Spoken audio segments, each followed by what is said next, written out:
na nga pala tayo sa school at susundin natin si Yona sa grade 3. At guys, nagtataka kayo kung bakit ko binuka yung yung nasa Walter Mart kami. Na-copyright kasi ako guys eh. So kaya, tara, punta na natin si Yona guys. Pupunta ako ng grade 3. Layo kasi nasa grade 5 ako. Ito yung building namin, no? Tara guys, lakbo! Pagod pala dito. Naubos na namin yung lakas namin guys. So guys, sa building nga pala tayo ngayon ng ng grade 3. Ay, hindi ito pala to building. Ay, oo, building to. So, pupunta na tayo sa grade 3 at eto na sinunod na tayo kay Yona. Ayan na. Tayo na natin si Yona. Say hi to the vlog. Say hi to the vlog. Say hi to the vlog. Uwi na pala kami ng bahay. Saka guys, and init dito. So si Yona guys, namumula. Sa kalabas na nga pala kami. Si Yona matamlay. Tara!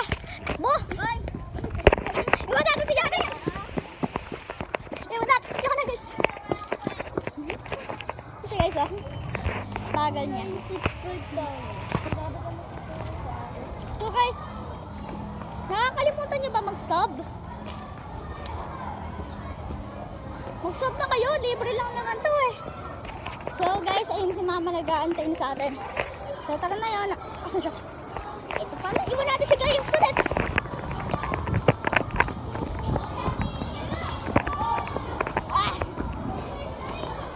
Pagod pala. Layo na yung natin siya guys. Halika na. Bilis mo naman. Bilis mo. Aman yung payong mo. Ito payong niya guys. Okay, takbo natin. Joke lang. Let's go. May gulong guys dito na lumubog. So, let's go guys. Guys, pinabitbit sa akin yung bag ni Yona. Nabibigit na daw siya. Kasi sobrang tamlay ni Yona guys.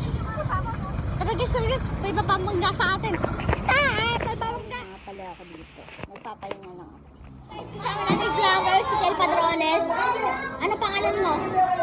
Si Kiel. Kiel and JK ang pangalan niya sa YouTube. So mag-subscribe na kayo sa kanya. Saka sa akin din. Yun lang.